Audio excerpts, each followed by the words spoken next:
नमस्कार, आप देख रहे हैं नवोदय टाइम्स पंजाब केसरी और मैं हूं आपके साथ रहनुमा। इन दिनों कोरोना के संक्रमण से देश भर में डर फैला हुआ है। लोग काफ़ी डरे हुए हैं।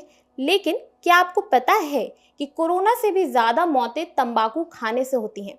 जी हाँ, बिल्कुल ये बात सच है। आपको थोड़ी सुनने में अटपटी ज़रूर लग रही होगी, लेकिन एक रिपोर्ट में पाया गया है कि कोरोना से जो मौत हुई है उनका आंकड़ा तंबाकू से होने वाली मौतों से कम है।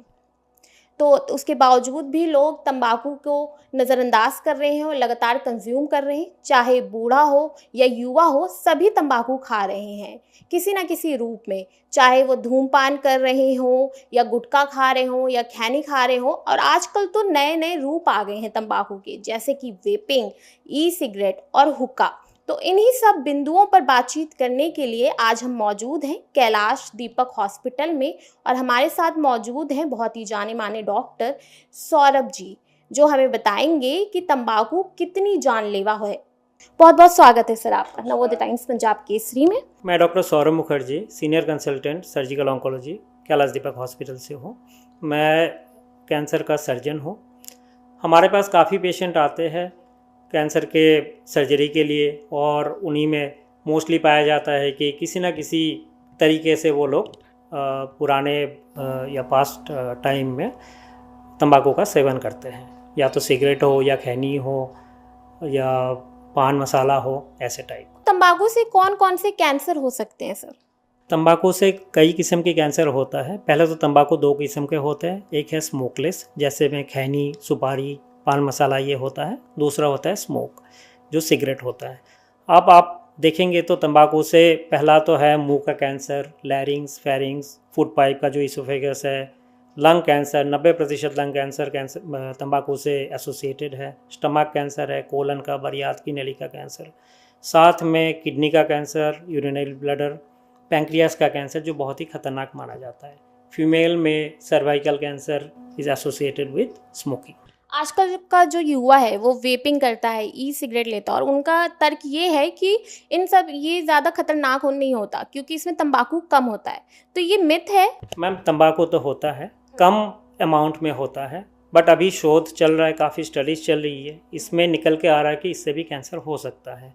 बहुत सारे स्टडीज़ में ये पाया गया है कि ई सिगरेट जो होता है वहाँ से लंग कैंसर हो सकता है या मुंह का कैंसर हो सकता है।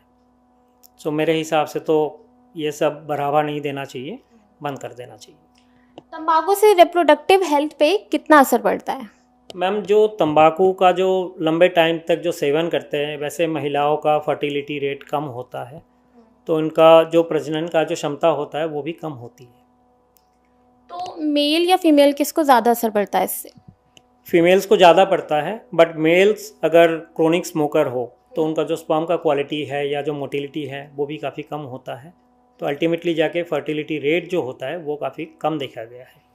पैसिव स्मोकिंग जो है वो कितनी खतरनाक है? आप मुझे पहले हमारे दर्शकों को ये बता दीजिए कि पैसिव स्मोकिंग क्या होती है, उसके अर्थ के बारे में, देन फिर बताइए कि क्या खतरनाक है। अगर कोई आदमी स्मोकिंग कर रहा है, साथ में कोई बैठा है जो सेम स्मोक का जो सेवन करते हैं अनजाने में, जो ये नहीं जानते कि उनके अंदर भी वो टोबैको का जो स्मोक है, जो धुआं है वो जा रहा है, उसको पैसिव स्मोकिंग बोला जाता है।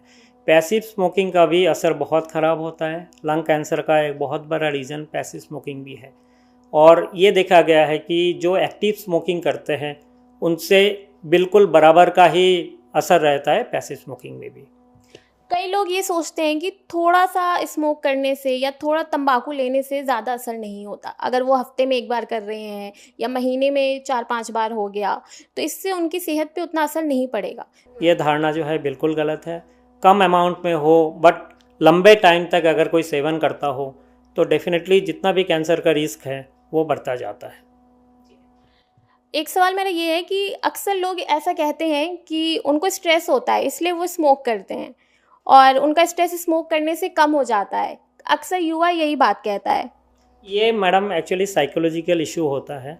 ऐसे कोई स्टडीज़ नहीं है जिसमें ये देखा गया है कि अगर कोई स्मोक करता है तो स्ट्रेस कम होता हो, बल्कि उनमें ये देखा गया है कि जो स्ट्रेस रिलेटेड जो हार्मोन्स है वो बढ़ जाता है। तो ये तो बेसिकली एक मिथ है, दिस इज़ नॉट ट्रू। या साइकोलॉजिकल होता है, वो रिलेट करता है कि हाँ मैं स्मोक कर रहा हूँ तो मेरा स्ट्रेस कम हो रहा है, बट अल्टीमेटली नहीं होता है। तंबाकू की लत छोड़ने के लिए क्या करना चाहिए? इसमें तो पहले पेशेंट को एसेस करना है, उनको एडवाइस करना है कि तंबाकू छोड़ दीजिए। काफ़ी सारे प्रोग्राम्स होते हैं तंबाकू सीजेशन प्रोग्राम, उसमें वो लोग हिस्सा बन सकते हैं।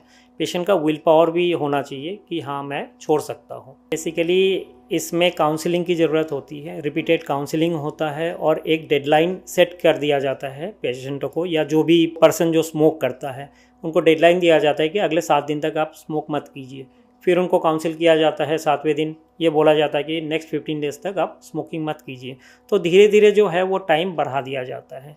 एक टाइम के बाद उनको खुद ही महसूस होगा कि उनको रिपल्शन हो रहा है, स्मोकिंग का जो स्मोक है, तंबाकू का जो स्मोक है, उसका जो लत है वो धीरे धीरे ख़त्म होता जाता है।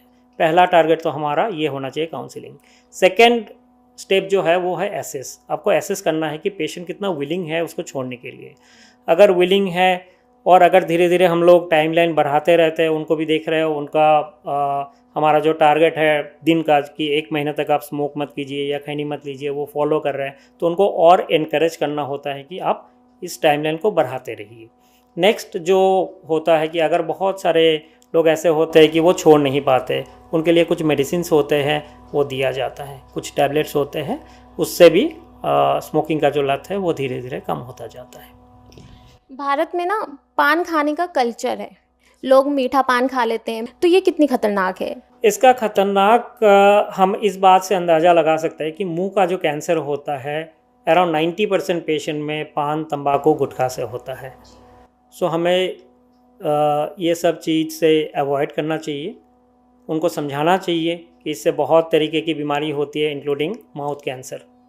तो ये थे हमारे साथ डॉक्टर सौरभ, जिन्होंने हमें बताया कि अगर आप तंबाकू किसी भी रूप में कंज्यूम कर रहे हैं, चाहे वो वेपिंग हो, सिगरेट हो या गुटखा हो, ये आपकी ज़िंदगी बर्बाद ही करेगी।